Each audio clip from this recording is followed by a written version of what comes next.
Welcome in our YouTube channel. और आज है हम लोग अंबिकापुर में, और इस वीडियो फिल्म के अंदर हमारे बहुत सारे धुरंधर साथी दिखाई दे रहे हैं, और विशेष करके राष्ट्रीय क्रिश्चियन मोर्चा के राष्ट्रीय अध्यक्ष अरविंद कच्छप साहब आप दिखाई दे रहे हैं। और आज एक आकस्मिक बैठक अंबिकापुर के अंदर थी, किस उद्देश्य को लेकर के और किन बातों को लेकर आज चर्चाएं हुई है, थोड़ा सा आप बताने की कोशिश करें। जी सभी दर्शकों को जय मूल निवासी, जय मसीह की। आज जो ये 10 दिसंबर 2025 अंबिकापुर सरगुजा छत्तीसगढ़ में ये मीटिंग था, मैं तो ये कहना चाहूँगा आपके माध्यम से कि धर्मांतरण विधेयक जो छत्तीसगढ़ में या अन्य राज्यों में जो लागू किया जा रहा है, ये ब्राह्मण धर्म को थोपने के लिए साजिशपूर्वक लागू किया जा रहा है। और यहाँ के जो मूल निवासी हैं, जो जाति पाति से, भेदभाव से, छुआछूतपन से दूर भागना चाहते हैं, उनको डरा धमका करके उसी छुआछूत में, उसी व्यवस्था में रखने के लिए ये जो कानून ला रहे हैं, ताकि यहाँ का मूल निवासी जो कमजोर वर्ग के लोग हैं, पढ़े लिखे कम हैं, उनको उन्हीं के व्यवस्था में रखा जा सके। ये साजिश पूर्वक ये सारे कुछ कर रहे हैं।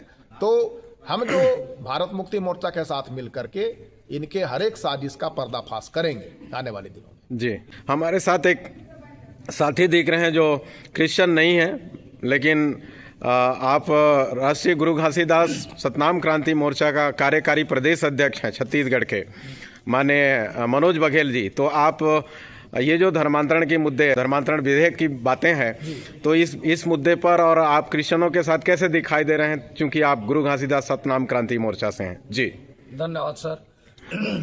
सर, आज ये जो मनुवादी, जो ब्राह्मणवादी, जो व्यवस्था को चलाने वाले लोग हैं, वो उनकी संख्या आज 3.5% है, और 3.5% भारत देश में राज नहीं कर सकते। इसलिए उन्होंने 1922 में हिंदू संगठन का एक संगठन बनाया, और हमारे जो ST SC OBC जो माइनॉरिटीज हैं, जो समानता धर्म को मानने के लिए उसमें कन्वर्ट हुए।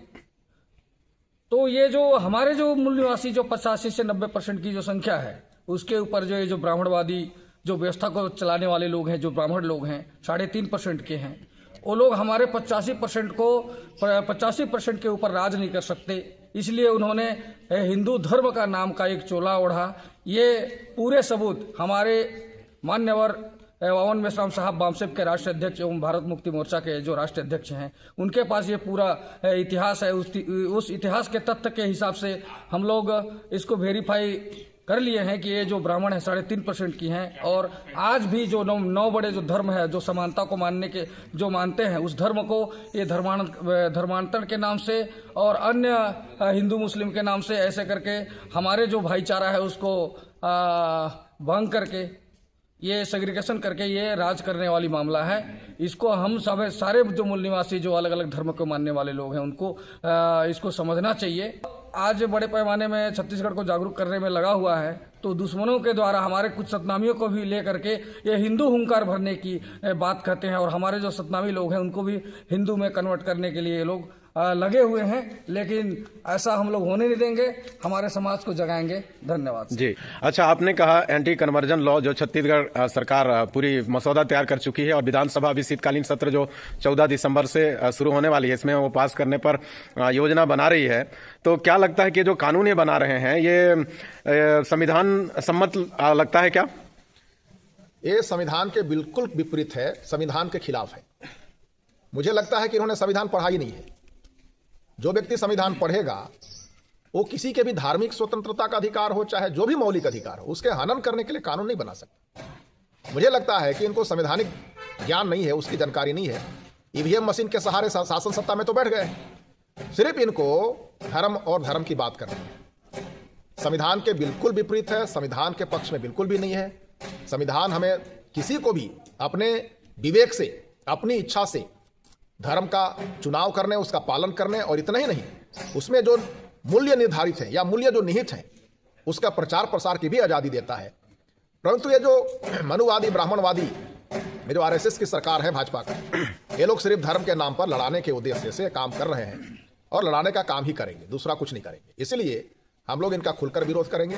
हम भारत के मूल निवासी हैं, भारत का मूल निवासी संवैधानिक रूप से जो भी धर्म मानना चाहता हो, मान लीजिए अगर वो अलग धर्म मानता है तो कौन सा धर्म मानता है या किसको छोड़ता है।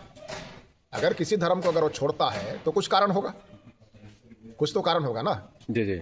अगर ये कह रहे हैं कि हिंदू धर्म नहीं होता, हिंदू धर्म तो ब्राह्मण धर्म ही है। ब्राह्मण धर्म का ही दूसरा नाम, बदला नाम ये हिंदू धर्म है। तो हिंदू धर्म जो ब्राह्मण धर्म है उसमें क्या चीज़ है? वहाँ पर भारत के मूल निवासियों को अछूत बनाया जाता है, शूद्र बनाया जाता है, नीच दिखाया जाता है। तो ऐसे धर्म को अगर कोई छोड़ के जा रहा है तो गलती किसकी है? और उससे बड़ी बात, ये लोग मूल निवासियों को हिंदू हैं ये दावा करते हैं। हिंदू तो ब्राह्मणों का धर्म है, कब से ये ब्राह्मण धर्म के अनुयायी हो गए? ये प्रश्न है ना। जी जी। तो ये प्रोपेगेंडा है, झूठा एजेंडा है और ये षड्यंत्र है। और मैं बता दूं, ये जो धर्मांतरण विधेयक जो ला रहे हैं, जिसका हवा फैलाया जा रहा है, ये ब्राह्मण धर्म को मूल निवासियों के ऊपर साजिश पूर्वक और जबरन थोपने का मामला है। इसका विरोध होगा। जी जी।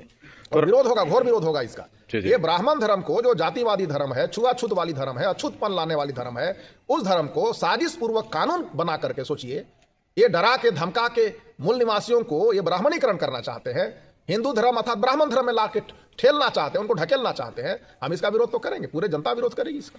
जी जी जी। जैसा कि आपने राष्ट्रीय क्रिश्चियन मोर्चा और भारत मुक्ति मोर्चा का जिक्र किए, और भारत मुक्ति मोर्चा के राष्ट्रीय अध्यक्ष वामन मेश्राम साहब कहते हैं कि ना आदिवासी हिंदू है, ना एससी हिंदू है, ना ओबीसी हिंदू है, ना इस देश का कोई भी मूल निवासी हिंदू नहीं है। तो इस बात पर आप क्या समझते हैं? देखिए, वामन मेश्राम जो बोलते हैं वो सारे जानकारी उनकी पुख्ता होती है और पुख्ता जानकारी और सबूत के आधार पर बोलते हैं। क्योंकि एसटी, एससी, ओबीसी जो पिछड़ा वर्ग है, आदिवासी और एससी समुदाय के लोग हैं, हिंदू है ही नहीं। क्योंकि हिंदू जो धर्म है या हिंदू जो शब्द है, जैसा वामन मेश्राम कहते हैं कि ना ब्राह्मणों के जो धर्म ग्रंथ हैं, जैसे मनुस्मृति है, रामायण है, गीता है, वेद है, कहीं भी हिंदू धर्म का, हिंदू शब्द का जिक्र नहीं है। तो अगर हिंदू शब्द ही नहीं है वहां पर, तो ये हिंदू शब्द आया कहां से? तो वामन मेश्राम साहब जो है इसके गहन अध्ययन करके इस बात को कहते हैं कि यहाँ के लोग हिंदू हैं ही नहीं। अब हिंदू अगर नहीं है तो इनको हिंदू क्यों बनाया जा रहा है? हिंदू इसलिए बनाया जा रहा है ताकि उनके ऊपर वो अपनी व्यवस्था को थोप सके। ये एक्चुअल में हिंदू नहीं है, ये ब्राह्मणी व्यवस्था है जिसको ये लोग थोपना चाहते हैं हिंदू के नाम पर। जी जी जी। तो इसीलिए वामन मेश्राम साहब बोलते हैं कि हम हिंदू नहीं हैं। जी। एसटी, एससी, ओबीसी के लोग हिंदू नहीं है। जी जी। तो ये जो अभी धर्म स्वतंत्रता विधेयक छत्तीसगढ़ राज्य में पास करने की जो प्रस्ताव आया हुआ है, ये पास ना हो, इसके लिए राष्ट्रीय क्रिश्चियन मोर्चा का क्या एक्शन मोड होगा?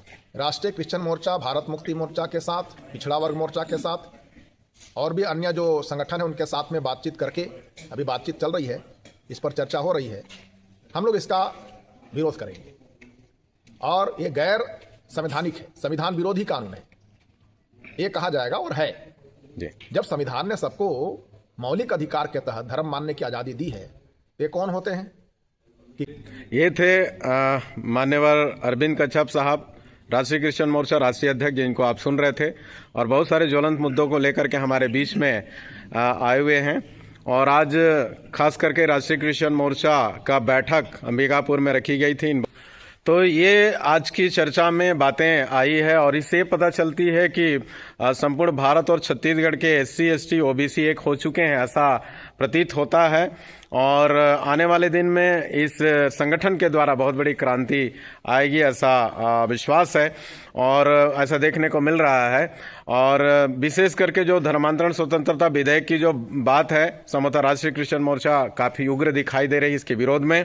और अभी संभाग स्तरीय प्रेस वार्ता की बात चल रही है, उसके बाद में विधानसभा घेराव करने की भी बातें छत्तीसगढ़ रायपुर में प्लानिंग चल रही है, जैसा सूचना मिली है। सो बहुत धन्यवाद, आप हमारे साथ बने रहें और यदि आप नए हैं तो चैनल को सब्सक्राइब अवश्य करें और आप लाइक भी कर दें। So thank you.